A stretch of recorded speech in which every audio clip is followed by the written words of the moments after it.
Salut les amis, c'est DJ Régis, on se retrouve aujourd'hui pour une nouvelle vidéo. J'ai eu des gros projets, surtout un projet d'envergure car j'avais l'intention de changer de véhicule. Donc vous voyez derrière moi, c'est mon Ford Transit de 1997 qui m'a accompagné pendant des années. Ça m'est arrivé de dormir souvent dans la cabine. Alors la cabine du Transit, c'est tout petit, hein. On est à l'étroit, on a à peine la place pour mettre les jambes, on a mal au dos.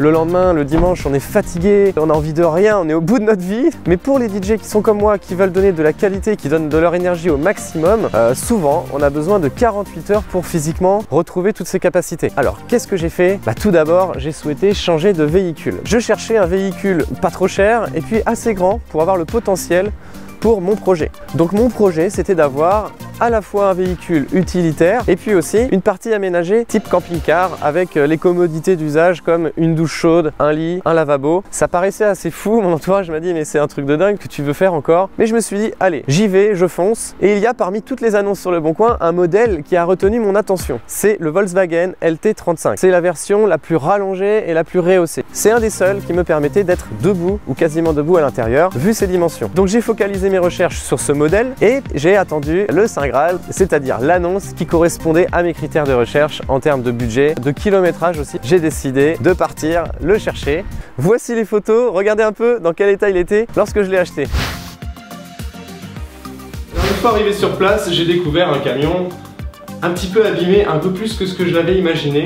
Et comme j'ai la chance d'avoir un papa qui est expert en mécanique automobile, à distance par téléphone, il m'a aidé, il m'a posé des questions sur l'état du camion, la corrosion, l'état du moteur, plein de choses comme ça. Et j'ai découvert un moteur plutôt très propre et puis surtout une bonne base. Malgré quelques pètes un peu à droite à gauche, on peut le voir, de la rouille, les bas de caisse un peu pourris, quand même l'intérieur qui était aussi dans un état abominable. Et puis finalement, après réflexion, j'ai décidé de prendre le camion et de rentrer avec. Et là, ça a été le début des travaux. On y va! Alors tout d'abord, j'ai tout simplement vidé le camion de ses déchets. Les vendeurs m'avaient vendu le camion avec les déchets à l'intérieur. Ensuite, première étape, ça a été de démonter le pare-choc arrière. Ça a été très difficile parce qu'il était complètement rouillé. Il ne faisait plus qu'un avec la structure du camion. Et c'est seulement là que j'ai découvert tout le potentiel d'un carrossier. Puisque le papa, il a récupéré le pare-choc et il a commencé à taper dessus. Moi je me suis dit, mais qu'est-ce qu'il fait? Qu'est-ce qui se passe? Pourquoi tu tapes dessus avec un marteau comme ça? Et figurez-vous qu'en quelques minutes, le pare-choc était redressé, mais comme neuf.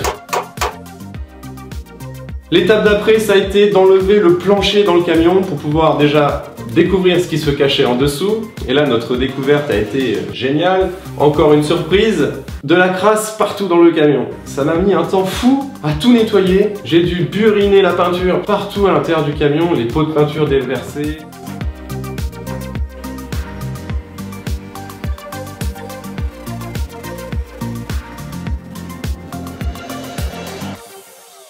L'étape d'ensuite, ça a été de découper le bout du plancher qui a été complètement bouffé à force de monter et descendre. C'est toujours comme ça, les seuils de porte finissent par être vraiment abîmés. Donc pas le choix, il a fallu découper et perdre environ 20 cm de plancher sur le fond du camion. Pour la suite de l'aventure, encore beaucoup d'huile de coude puisqu'il y avait des dizaines et des dizaines de bosses partout sur la carrosserie. Les dimanches en famille, c'est comme ça chez nous, on bosse, on y va. Et on a rattrapé la carrosserie de façon assez homogène afin de préparer la peinture qui va suivre. Il y avait quand même un gros point noir à propos de ce camion et c'était la corrosion sur les bas de caisse. Donc à ce sujet, mon petit papa a encore été très efficace puisqu'il m'a montré ses talents. À la maison, on a une vieille Clio pourrie qui sert à rien. Puisqu'on a récupéré dessus un morceau de bas de caisse, d'abord il a fallu nettoyer, enlever toute la corrosion, découper à la meuleuse. C'est un travail, on peut dire, un peu à l'africaine parce qu'on faisait ça dehors. On a fait ça dans la rue, les promeneurs ils passaient, ils se disaient c'est quoi ça? Qu'est-ce qu'ils font un dimanche après-midi? Alors on est simplement en train de démonter une Clio et de refaire un bas de caisse de Volkswagen LT35. C'est tout. Normal.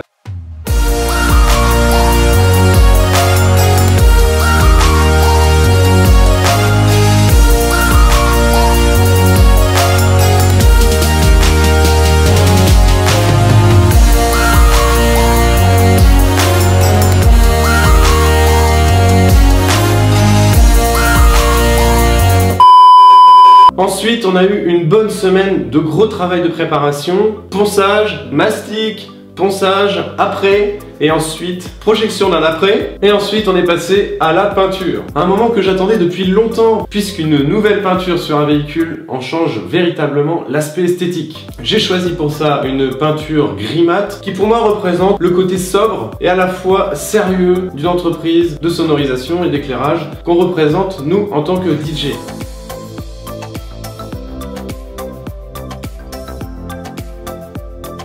À partir de ce moment-là, je suis rentré dans une phase de réflexion, puisque je souhaitais aménager mon camion. La grande difficulté, c'est que je ne suis pas un énorme bricoleur, même si j'ai des notions. J'avais besoin de quelqu'un de carré, quelqu'un dont c'est le métier, quelqu'un qui a l'expérience. Et c'est pour ça que j'ai fait appel à un ami, mon Seb, que je remercie encore énormément, qui a donné beaucoup de son énergie pour pouvoir m'aider. Alors pour commencer l'aménagement du camion, je suis parti à Nantes, chez mon ami Seb, et on a bossé tous les deux pendant un petit moment. J'ai essayé de lui donner un coup de main avec le si peu de savoir-faire que j'ai, et puis il m'a montré des choses, par exemple comment isoler le camion. Seb, lui, s'est occupé d'installer un extracteur d'air solaire qui fonctionne en continu. Seb a également installer un lanterneau, ce qui permet surtout d'avoir une entrée de lumière naturelle à l'intérieur du véhicule. Et de mon côté, étant donné que c'est plus ma partie, l'électricité, c'est un peu plus mon domaine, eh bien je me suis motivé à faire toute l'électricité à l'arrière du camion. Ensuite, pour le côté esthétique et la propreté du matériel, j'ai décidé de poser un lino sur le plancher. Donc voilà, j'ai donné le cahier des charges à Seb et je l'ai laissé un peu plus de 2 mois s'occuper de l'aménagement du camion. Et là, l'attente a été très longue parce que j'avais qu'une hâte, c'était de découvrir mon camion une fois terminé. Donc voilà, c'était le moment, après 2 mois et demi d'attente, de partir à Nantes, retrouver mon camion et voir ce qui s'est passé entre deux. Aujourd'hui c'est le grand jour, je vais chercher mon nouveau camion à Nantes, donc je vais prendre un covoiturage à la gare d'Alençon et puis mon ami Seb va me retrouver à la gare de Nantes, donc on va pouvoir aller voir ce qu'il a fait sur mon camion. Ça fait vraiment longtemps que j'attends parce que j'ai eu mon camion en début novembre et puis il y a eu beaucoup de travail, vous avez vu, déjà j'ai beaucoup bossé dessus et pour les finitions, pour l'aménagement intérieur, c'est mon ami Seb dont c'est la spécialité qui m'a proposé de me filer un bon coup de main, donc encore une fois merci à toi Seb, on se retrouve tout à l'heure à Nantes, merci. Donc là on est sur le chemin de la gare d'Alençon et puis derrière il y a le Conseil Général. Donc pour ceux qui ne connaissent pas Alençon, le Conseil Général c'est un bâtiment qui a été restauré, qui est magnifique. Voilà, ça fait partie du patrimoine d'Alençon. Ça y est, on est arrivé à Nantes avec mon ami Seb. Alors mon ami Seb? Fatigué. Fatigué? Alors l'ambiance sur le chantier? Il y a eu un peu de tout. Des hauts, des bas. Mais ça y est là. C'est fait, il est tout beau. Bon, j'ai hâte de découvrir tout ça. Ouais. Même le lit, tu vois, je me suis amusé à sauter dessus comme ça. T'as déjà testé le lit, hein? Non? Tu peux y aller. Ah, vous allez pouvoir vous amuser tous les deux. Non! Ça y est, on est arrivé chez mon Seb à Valette. Alors mon Seb? Regarde donc par toi-même. Papa. Oh là là là là. C'est trop magnifique. Bah, les meubles. C'est du costaud ça. Voilà, ça y est, j'ai mon petit coin de paradis pour faire mes soirées. Grâce à mon Seb. Donc t'as même ton lit. Le lit, le petit évier, c'est un truc de ouf. Oh là là là là, oh là là, je revis. Petite pluie de lumière.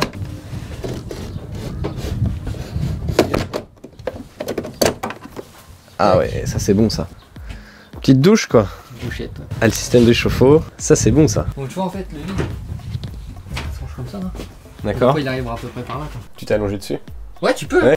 Fais gaffe aux lattes. Ah non mais toi tu peux y aller quoi. Ah ouais, tu veux.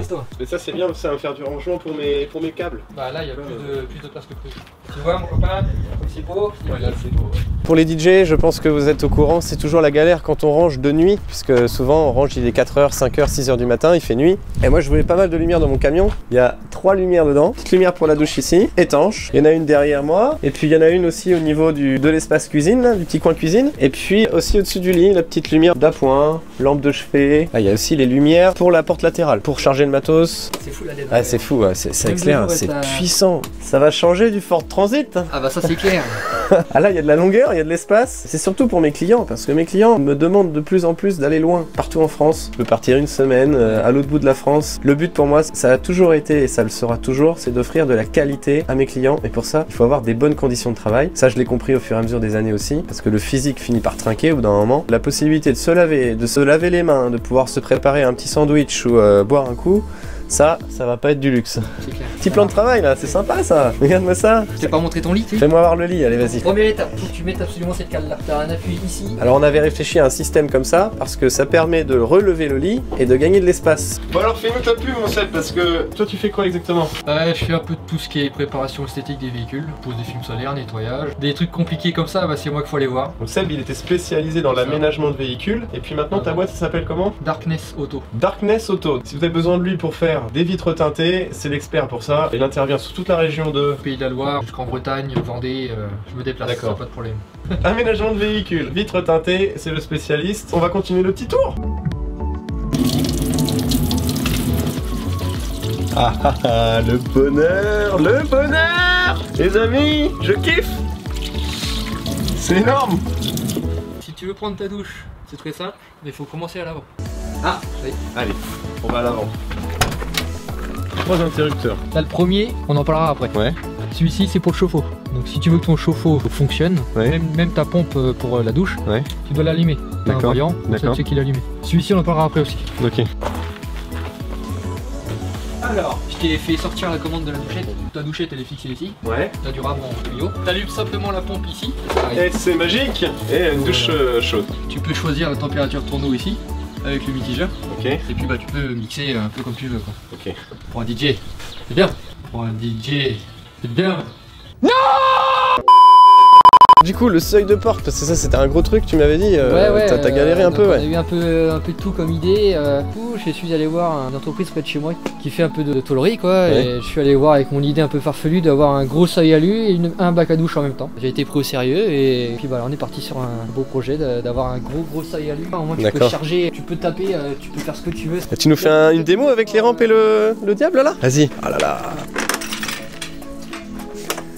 Impeccable. Voilà. C'est bon ça. Deuxième seuil de porte au niveau de la porte latérale. Alors mon Seb, explique-nous, qu'est-ce que t'as fait? Le même principe, puis antidérapant, donc c'est pas plus mal. En moins tu peux mettre le pied dessus. En plus il y a des vestiges de ton travail, regarde ça. La petite vis. La petite vis. Et ça c'est le ménage ça. J'ai mis des grilles pour que ça aère un peu. D'accord. Le plus important c'est de faire rentrer de l'air. Ouais, parce qu'il y a eu beaucoup d'accidents par des gens qui ont aménagé eux-mêmes leur véhicule D'accord. sans faire plus d'aération que l'origine et qui en sont vraiment décédés par manque d'oxygène. Donc quelque part tu m'as sauvé la vie en mettant les petites grilles. T'as pensé à ma petite vie quoi. Ah, t'es mignon. Alors au-dessus. T'as un lanterneau.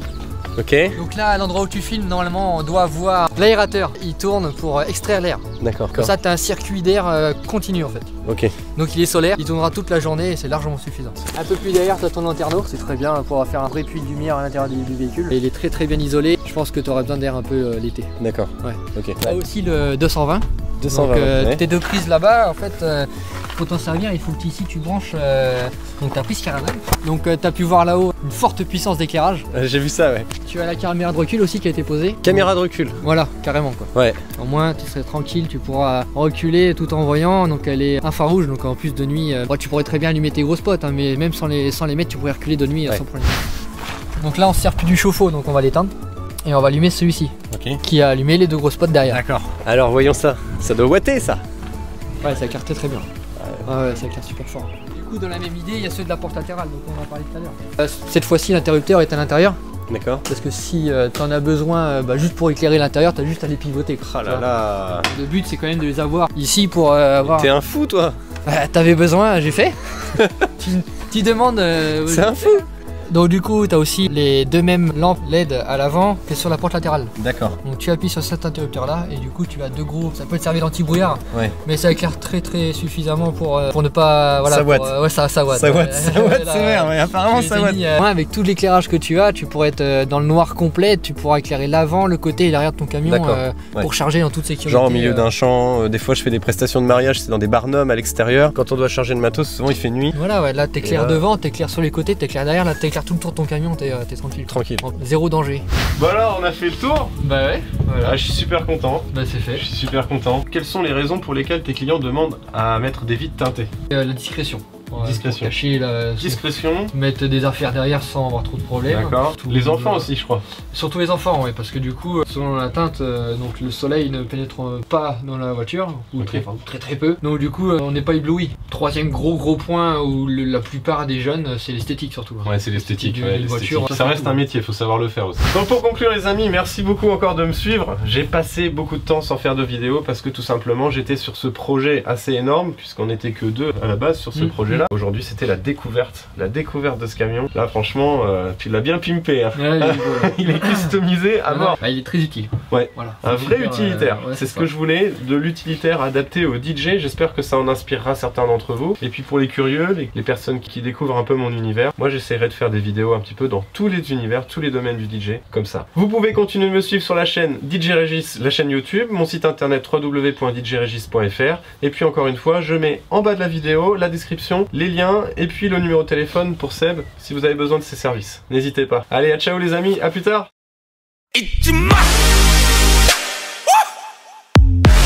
On the water squat. You're turning for the count. Scratch. Oh, ninjas go.